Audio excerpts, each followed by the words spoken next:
Amém, queridos? Eu quero convidá-los a mais uma vez abrirem as suas Bíblias, agora lá em 2 Timóteo,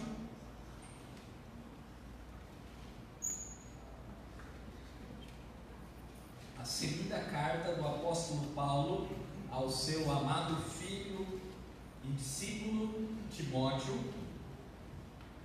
no capítulo 4. Hoje é o último capítulo dessa carta, que nós estamos passando em um mês, de maneira muito rápida, mas pela graça de Deus nós temos visto com muita profundidade. 2 Timóteo, capítulo 4.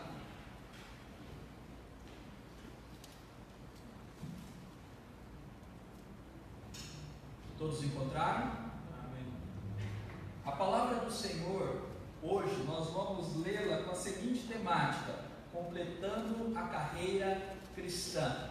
É um dos pontos que nós vamos falar hoje e é talvez o mais presente do texto. Eu quero convidá-los a já observarem comigo nessa primeira leitura esse tema. Nós vamos ler do versículo 1 ao versículo 8 por enquanto, e nessa leitura do versículo 1 ao versículo 8 já vai estar claro para os irmãos por que eu dei esse tema. Então prestem bastante atenção na leitura da palavra do Senhor. Diz assim: conjuro-te, ou exorto-te, perante Deus e Cristo Jesus, que há de julgar vivos e mortos, pela sua manifestação e pelo seu reino, prega a palavra, insta, quer seja oportuno, quer não, corrige, repreende, exorta com toda a longanimidade e doutrina, pois haverá tempo em que não suportarão a sã doutrina. Pelo contrário, cercar-se-ão de mestres, segundo as suas próprias cobiças, como que sentindo coceira nos ouvidos, e se recusarão a dar ouvidos à verdade, entregando-se às fábulas. Tu, porém, sê sóbrio em todas as coisas, suporta as aflições, faz o trabalho de um evangelista, cumpre cabalmente, integralmente, plenamente, completamente o teu ministério. Quanto a mim, estou sendo já oferecido por libação, e o tempo da minha partida é chegada. Combati o bom combate, completei a carreira, guardei a fé. Já agora a coroa da justiça me está guardada, a qual o Senhor, reto juiz, me dará naquele dia, e não somente a mim, mas também a todos quanto amam a sua vida. Até aí por enquanto, que Deus abençoe a sua palavra e agora a meditação nela.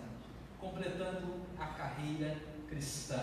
Está muito claro nesse texto esse tema. Ele grita aos nossos olhos, tanto na exortação de Paulo a Timóteo no capítulo 5, quando ele diz cumpre o teu ministério, quanto quando Paulo diz que ele completou a sua carreira, a sua corrida, a sua vida cristã.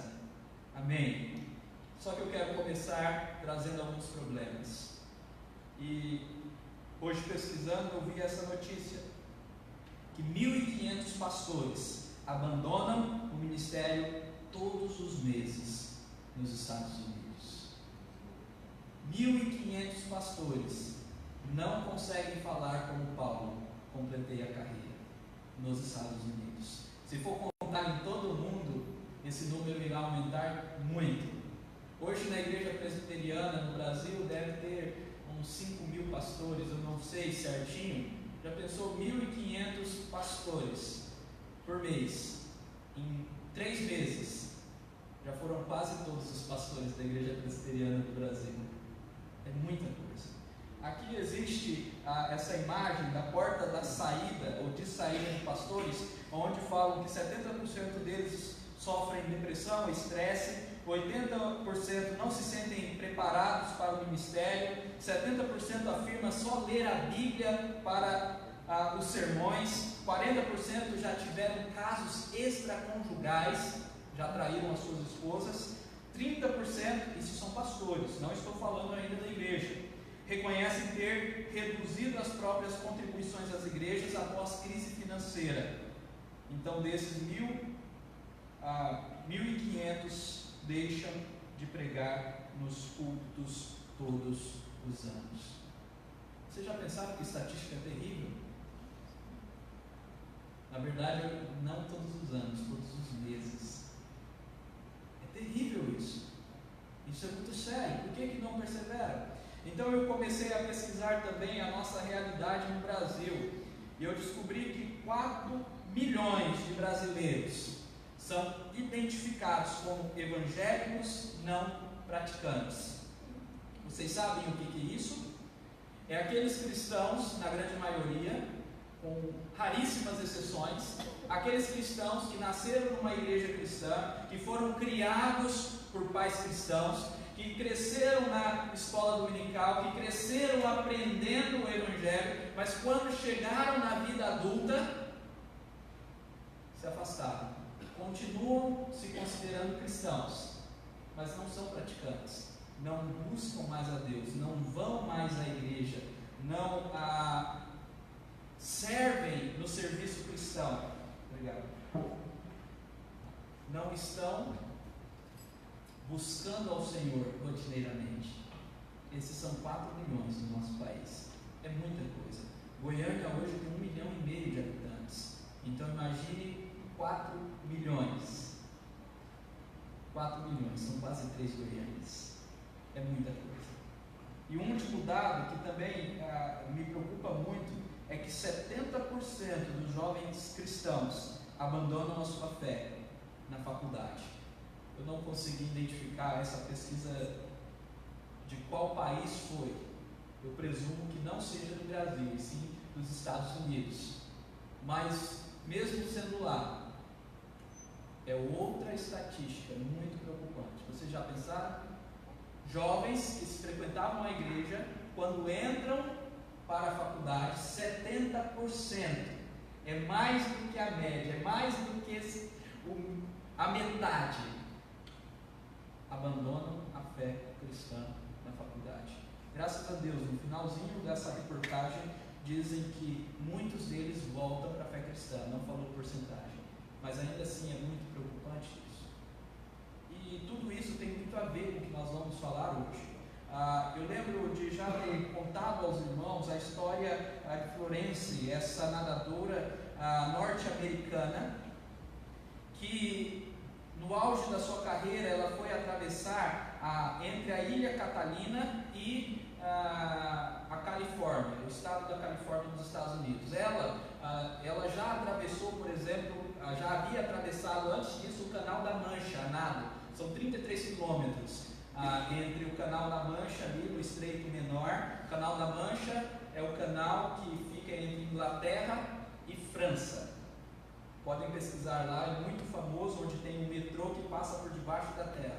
E ela conseguiu passar tranquilamente, no auge da sua carreira. Então ela foi tentar fazer essa outra travessia, da Ilha Catalina até a Califórnia. E nessa outra travessia, depois de 15 horas que ela já estava ali nadando, veio uma densa neblina. Uma neblina muito forte.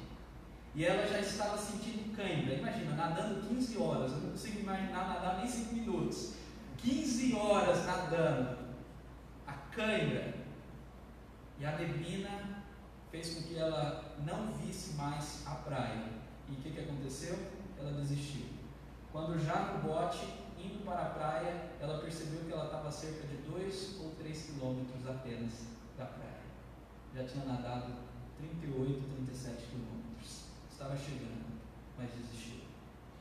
2 anos depois, ela tentou novamente, a neblina veio, mas ela não desistiu, foi até o fim e conseguiu. O que essas histórias nos traz no texto de hoje? O que essas histórias ilustram aquilo que nós vamos aprender hoje? Perseverança. Olha só o que diz Paulo no versículo 7. Combati o bom combate, completei a carreira, guardei a fé.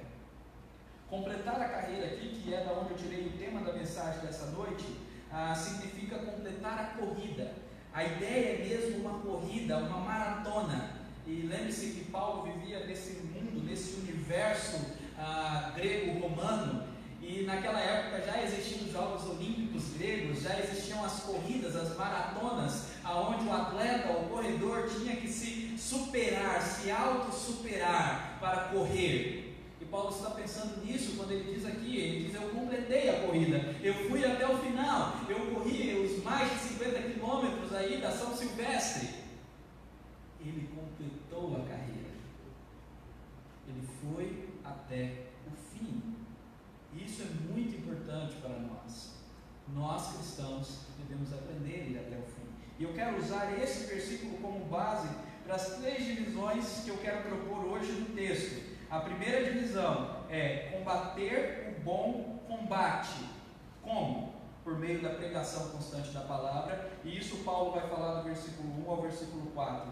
A segunda divisão é completar a carreira. Como? Cumprindo cabalmente o seu ministério. Isso Paulo vai falar do versículo 5 ao versículo 7. E a terceira divisão é guardar a fé.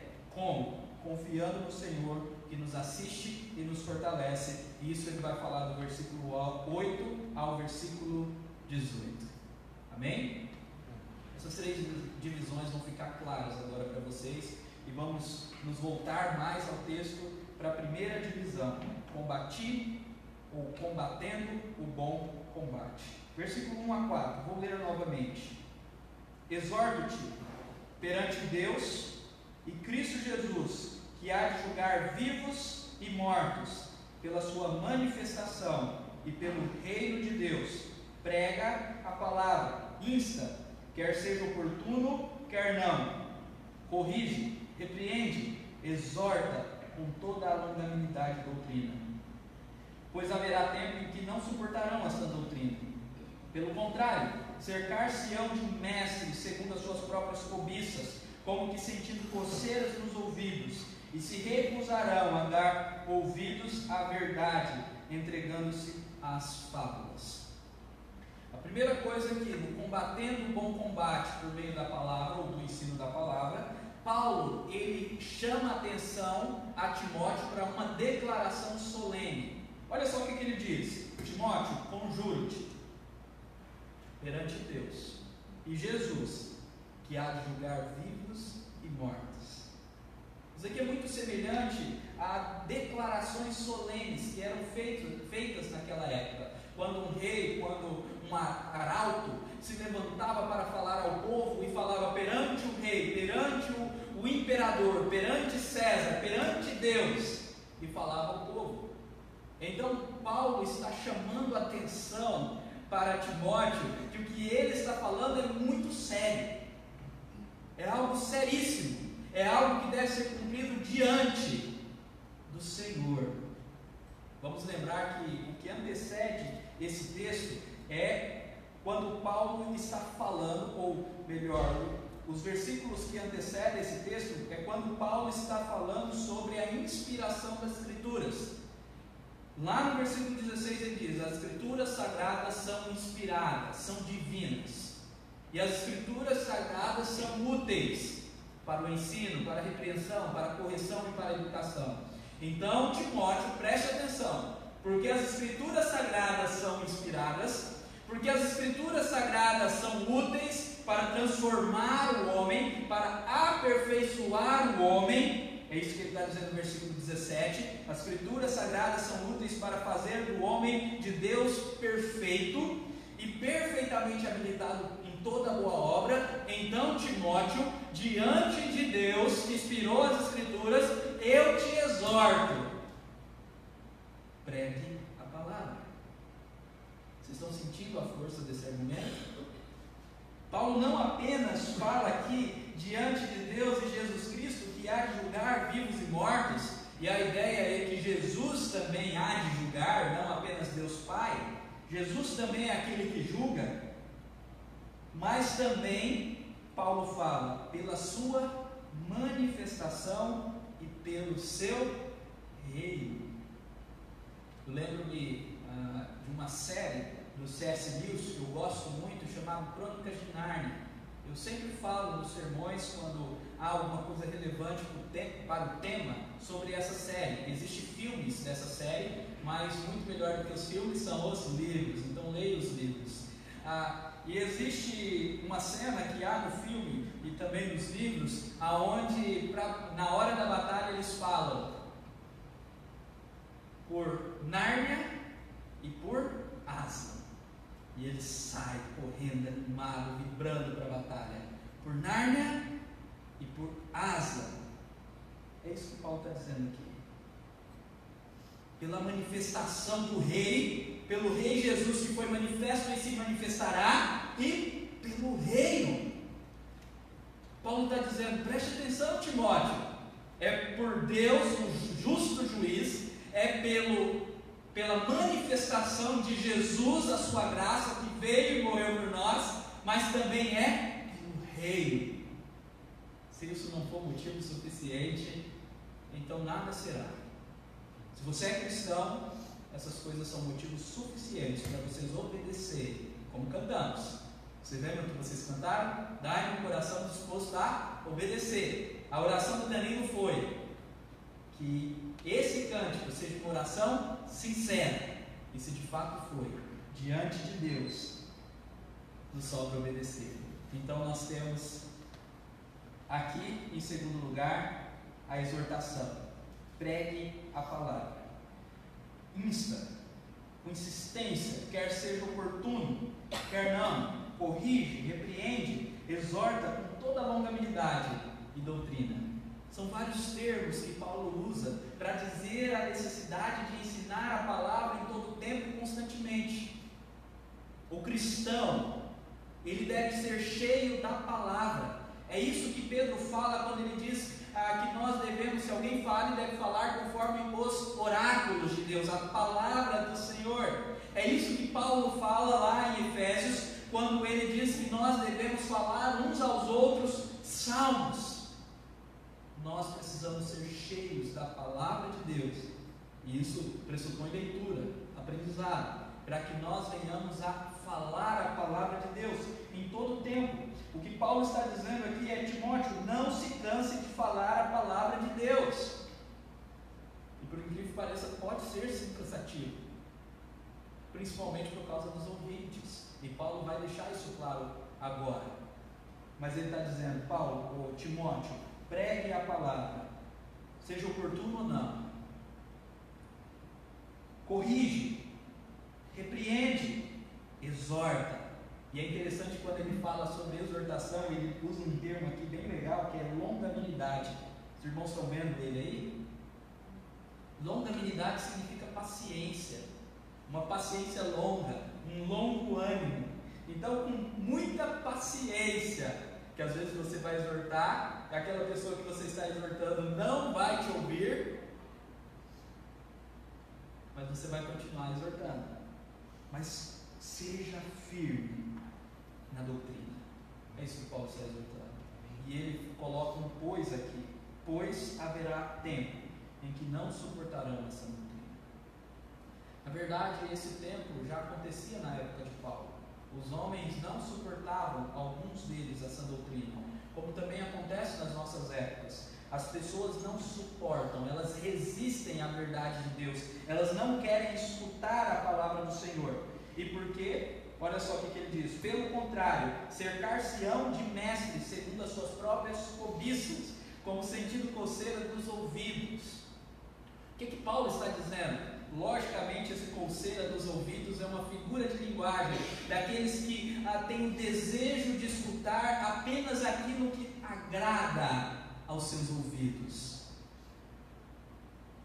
É aquele tipo de pregação que só há prosperidade, que não há mais a menção de pecado. É aquele tipo de mensagem que não confronta o pecado mais. Pela manhã eu estava conversando com o irmão no aconselhamento, e eu mencionei que uma das coisas que nós vemos na psicologia moderna, não sei se há algum psicólogo aqui, existem vertentes e vertentes da psicologia, mas em uma das vertentes, uma das coisas que se tem dito muito, é que você não pode mais ofender as pessoas com a pregação do pecado, porque isso é uma ofensa psicológica. Você vai trazer trauma para as pessoas se falarem que elas estão erradas. Isso E nós vemos que muitas vezes as pessoas vão atrás disso. As pessoas vão atrás daquele pastor que valida o seu pecado, aquele pastor que legitima a sua conduta errada, aquele pastor que vai falar: não, você pode continuar falando mal dos outros, não, você pode continuar roubando, não tem perigo você sonegar o imposto, não tem perigo você agir de má fé, ser um pouquinho corrupto, todo mundo é, porque eles têm coceira no ouvido, e eles vão atrás daqueles segundo as suas paixões. Vocês estão entendendo? E isso é um perigo muito sério. E por isso que Paulo diz no versículo 4: e se recusarão a dar ouvidos à verdade. Vão recusar a verdade. Vão chamar a verdade de chata, de legalista, de acultural. Vão negar a verdade. E eles vão se entregar às fábulas. Queridos, olhem para os nossos dias. Isso não é um cenário da nossa época. Não existe pregadores pregando segundo as paixões, negando que existe pecado, negando que as atitudes que a Bíblia condena é pecado. Não existe pregadores que, ao invés de pregar Cristo e Cristo crucificado, estão pregando nos seus púlpitos egoísmo, prosperidade, óleos ungidos, panos santos, vassouras e etc e tal. Coisas que nunca estiveram nas Sagradas Escrituras. Eu desafio: leia as Escrituras, veja se tem vassoura ungida. Não tem, porque não é bíblico, porque não é cristão.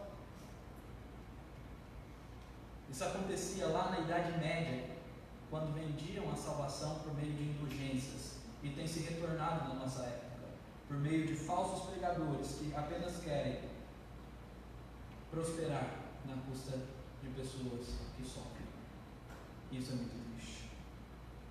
Então Paulo diz: pregue a palavra, quer oportuno ou não, porque a palavra é a única coisa que é transformadora.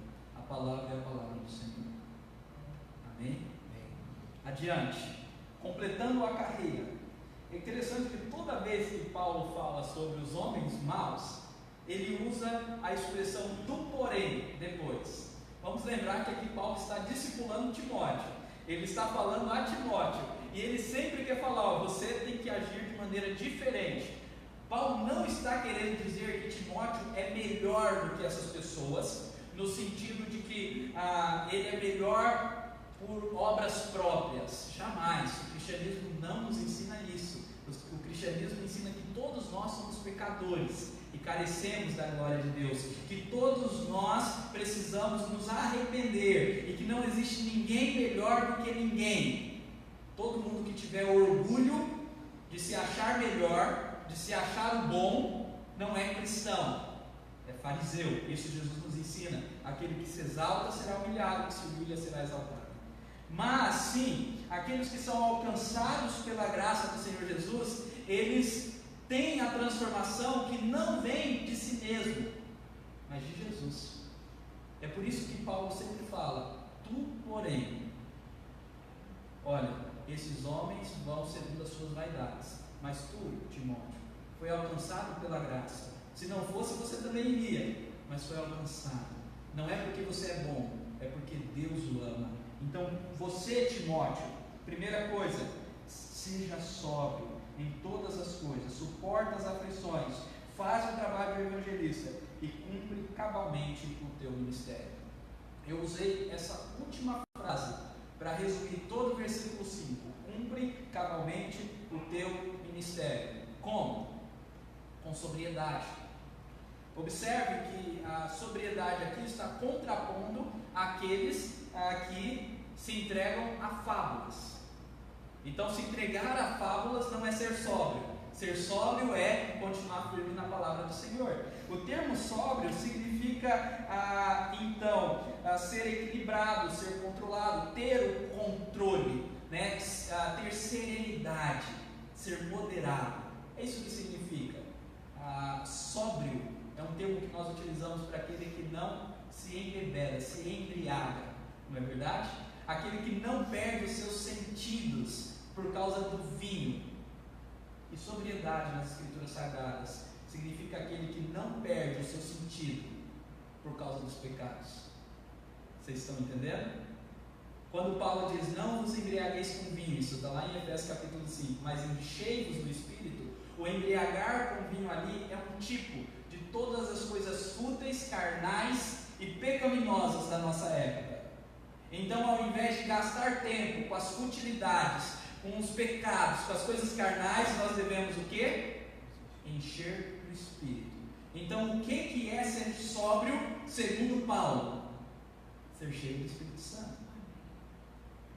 Ser cheio daquele que pode nos dar bondade, alegria, longanimidade, misericórdia, domínio próprio. É ter esse equilíbrio de buscar a palavra do Senhor.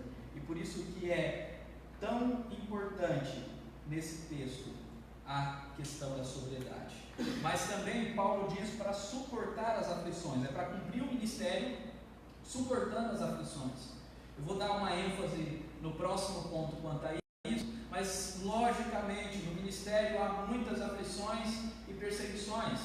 E para cumprirmos nós precisamos não apenas suportar, mas perseverar em meio às aflições, para que não aconteça como aqueles 1.500 pastores que desistem, para não acontecer como aqueles 4 milhões de cristãos que não são mais cristãos ativos, são cristãos, se dizem cristãos, mas não estão nessa busca, porque muitas vezes as aflições, as perseguições e o abandono nos afastam da presença de Deus. Calma que eu vou enfatizar mais à frente.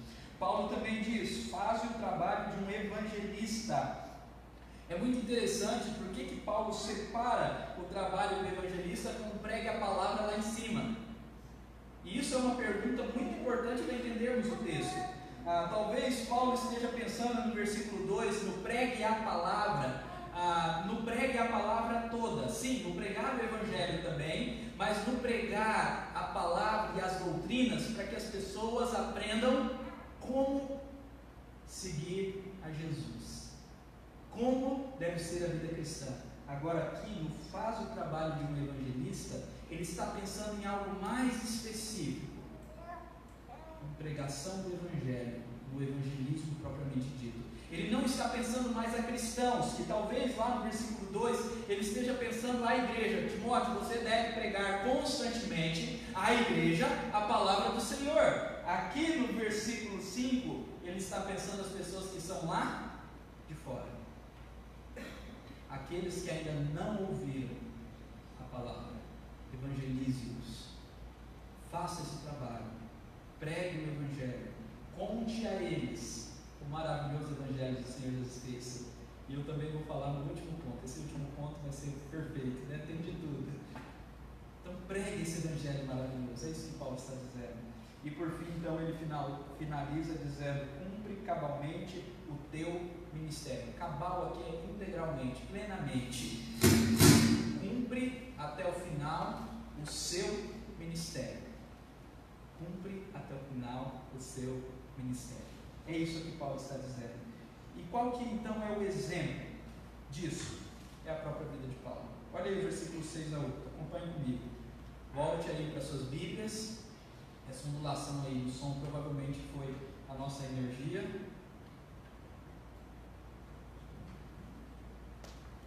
Então, olhem aí para o texto e vejam o exemplo a ser seguido de cumprir o ministério. Paulo diz: quanto a mim, estou sendo já oferecido por libação, estou sendo derramado como oferta. Você pode traduzir dessa forma, fica melhor? Estou sendo derramado como oferta no altar do Senhor. Essa é a ideia. O tempo da minha partida é chegada. Combati um bom combate, completei a carreira e guardei a fé. Eu não sei se os irmãos lembram do contexto desse texto. Eu falei algumas vezes já. Paulo aqui ele está preso pela segunda vez.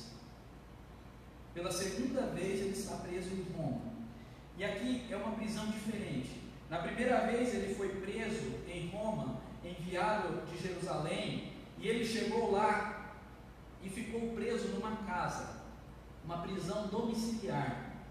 E preso nessa casa por pregar o Evangelho, ele continuava tendo a oportunidade de pregar o Evangelho. E muito provavelmente ele evangelizou aí a guarda de César, quando ele fala em uma das suas cartas que os da guarda, ou melhor, os da casa de César saúdam o povo cristão. Então, da casa de César havia convertidos.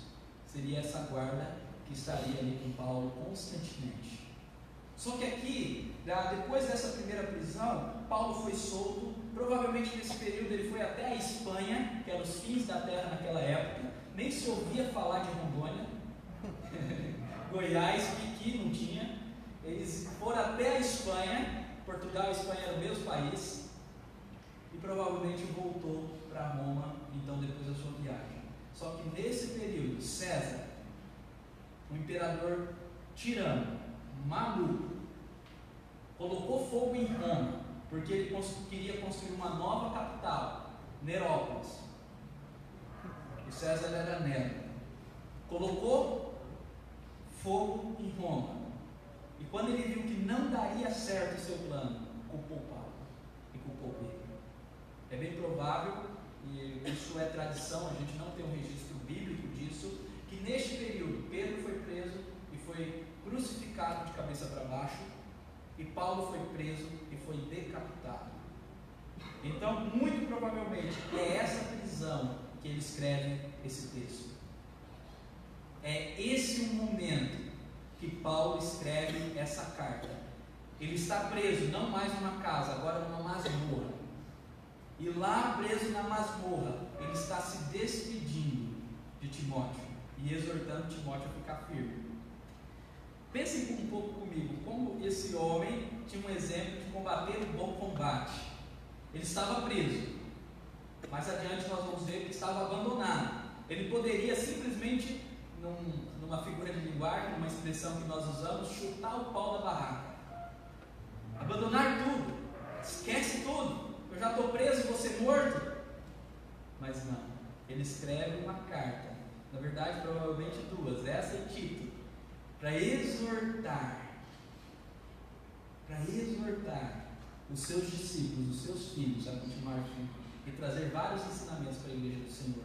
De fato, este homem combateu o bom combate. Esse homem completou a carreira. Ele pregou e sem cessar ele pregou até o fim. Uau! Esse homem guardou a fé. E esse é o último ponto do sermão desta noite. Guardou a fé. Vocês viram que eu não li o versículo 8 e agora eu quero ler o versículo 8. Ele diz o seguinte: já agora a coroa da justiça me está guardada, a qual o Senhor, reto juiz, me dará naquele dia, e não somente a mim, mas também a todos quantos amam a sua vida. Observe que aqui está ecoando o versículo 1. Vocês conseguem perceber isso? No versículo 1 ele diz: Timóteo, eu te exorto perante Deus, que há de julgar vivos e mortos, e pela sua manifestação.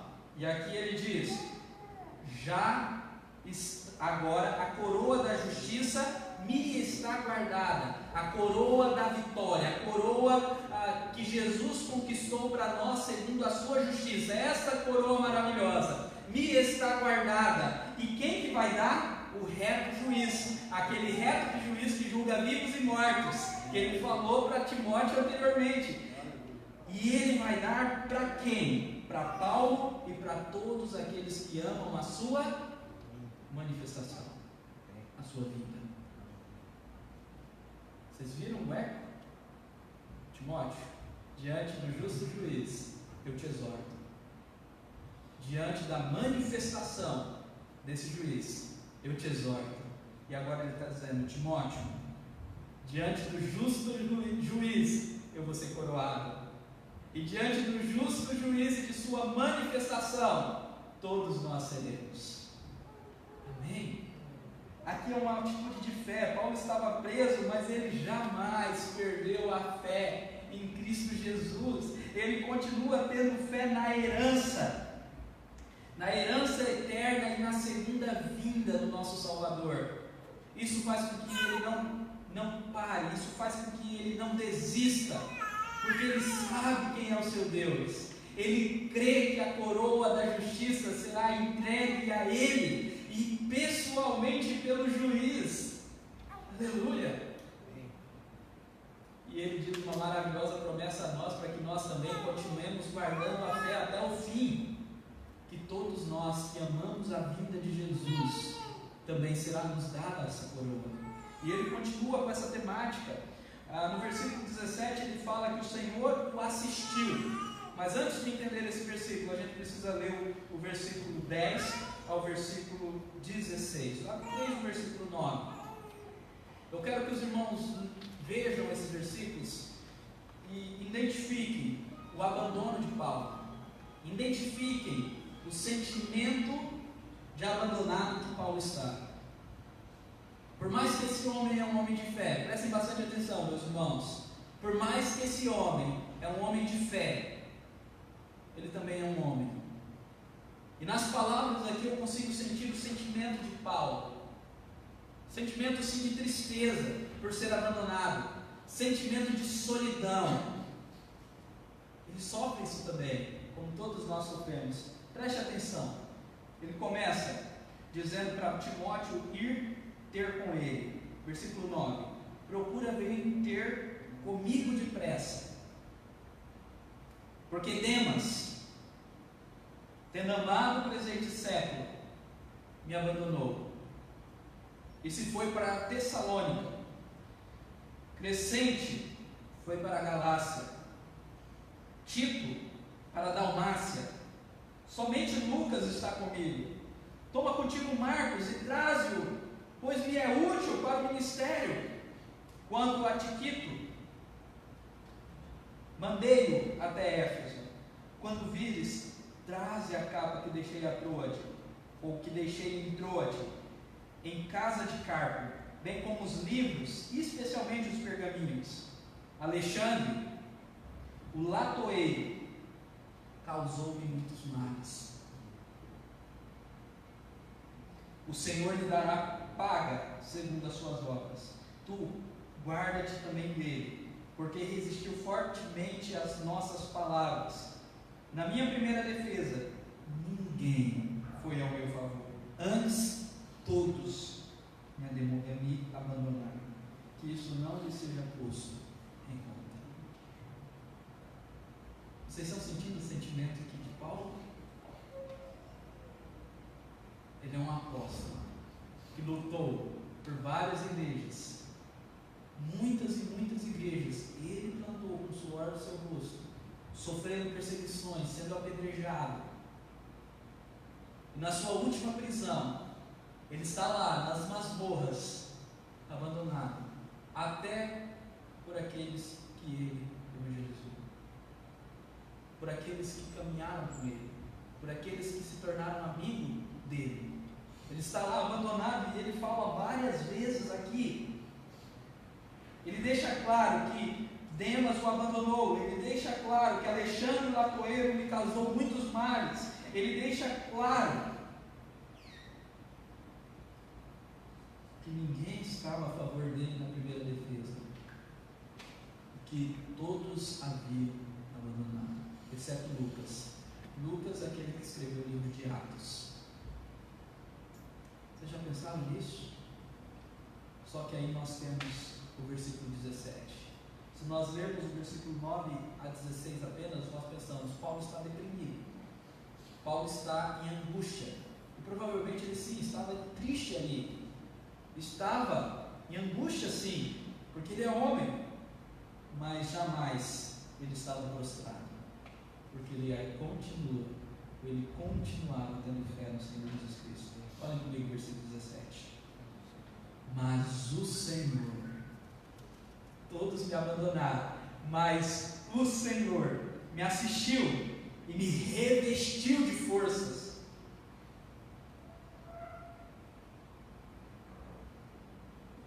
para que por meu intermédio pregação fosse plenamente cumprida. E todos os gentios a ouvissem. Eu fui liberado da boca do leão. O Senhor me livrará também de toda obra maligna e me levará a salvo para o seu reino celestial. A Ele a glória pelos séculos dos séculos. Amém. Paulo, ele cria no fortalecimento do Senhor. Paulo, ele cria e nunca deixou de crer que Deus o assistia. E Deus de fato o assistia. E sabe o que é fantástico? Deus o assistiu para quê? Vocês prestaram atenção no versículo 17? O Senhor me assistiu e me revestiu de força. Para que Deus ajudou Paulo e para que Deus revestiu Paulo de força? Ele diz: para que a pregação fosse plenamente cumprida, para que minha carreira fosse completa. É isso que Paulo está dizendo. Deus me assistiu, Deus me fortaleceu para que o meu ministério chegasse ao fim, para que eu completasse essa carreira maravilhosa. E ele continua dizendo, e ele crê também aqui nesses últimos versículos, na salvação eterna e no livramento do maligno. Ele diz: o Senhor me livrará também de toda obra do maligno. O inimigo, Satanás, não tem poder sobre os cristãos, porque o Senhor é o nosso Deus, porque Ele é o Deus eterno, é Ele que é poderoso. A gente trata muitas vezes o inimigo da nossa alma, Satanás, como um ser onipotente, mas ele não é. Só o nosso Deus tem todo o poder. É isso que Paulo está dizendo: o Senhor me livrou de toda obra maligna e também me levará a salvo para o reino celestial. E por que nós podemos crer nisso? Porque Cristo Jesus já venceu a morte por nós. É essa a nossa certeza, queridos irmãos.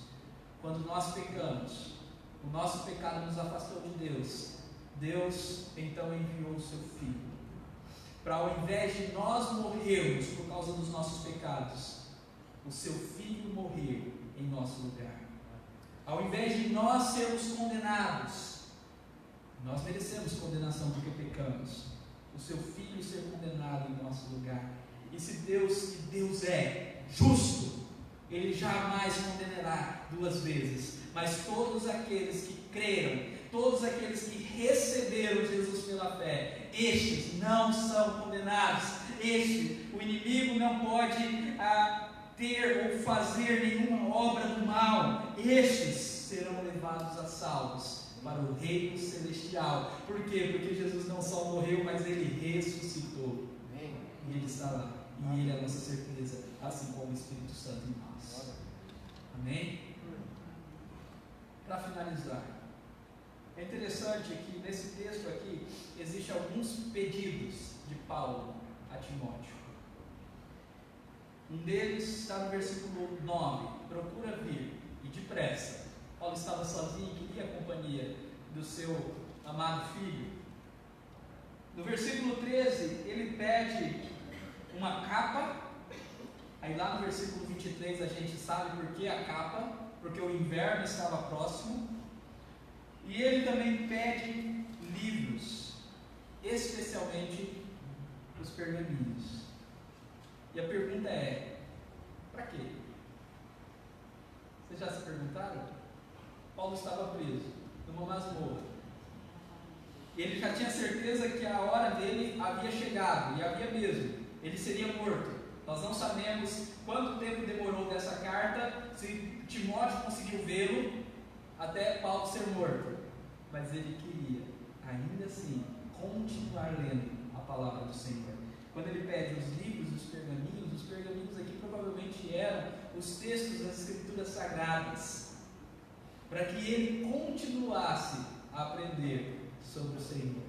Até na sua última hora, Paulo está nos ensinando uma coisa preciosíssima: ler a palavra e aprender do Senhor. Se Paulo lá na masmorra queria ler e aprender da palavra do Senhor, quem dirá nós aqui, em nossas casas, nossos escritórios, nossos sofás confortáveis, cadeiras e mesas, muitas vezes lá temos e nem a conhecemos, e nem a abrimos. Aprenda também isso com Paulo, em nome de Jesus. E a partir daí eu quero já aplicar.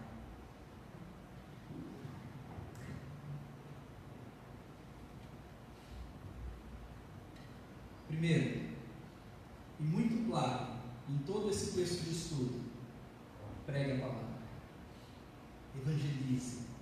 Meu irmão, essa tarefa não é só dos pastores, essa tarefa não é só daqueles que estudaram teologia.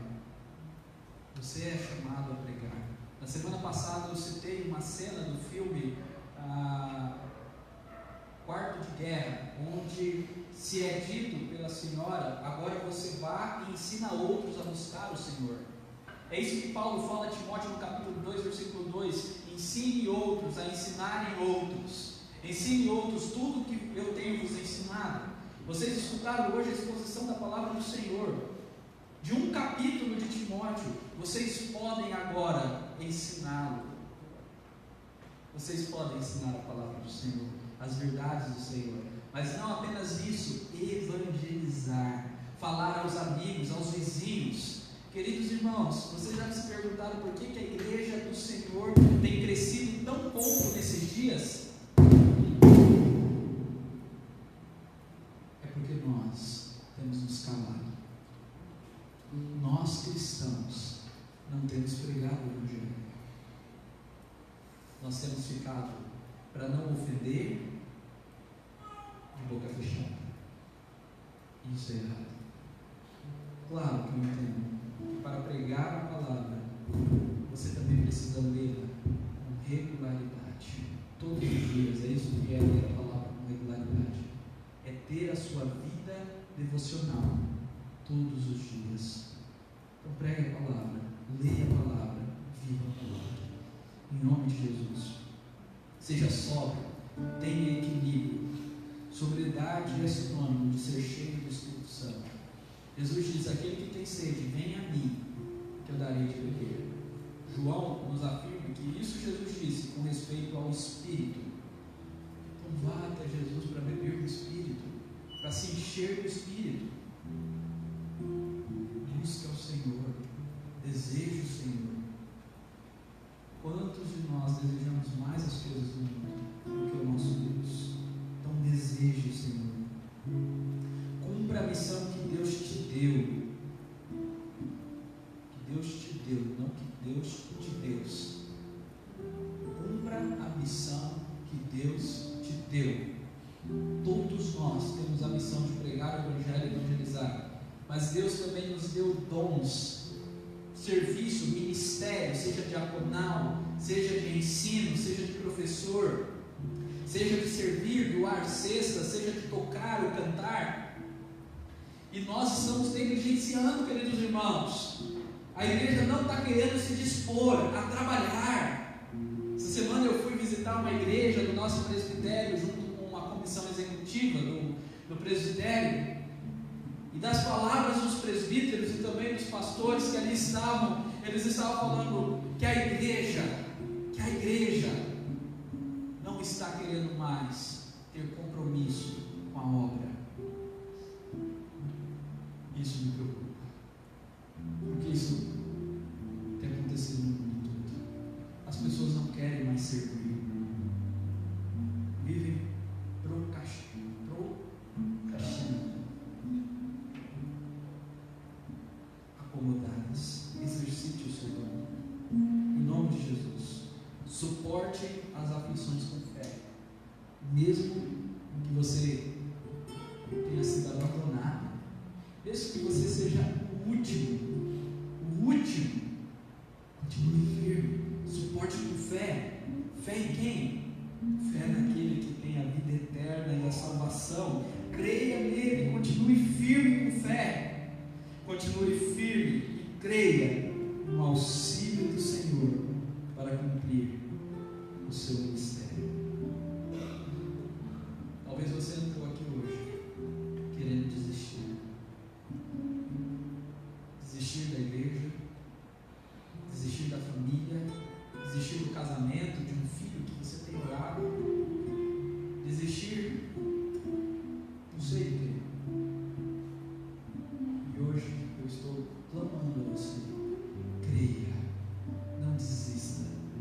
continue até o fim. Continue até o fim. Diante de Deus, no juiz de toda a terra, pelo seu reino e pela sua glória, eu exorto: combata o bom combate, complete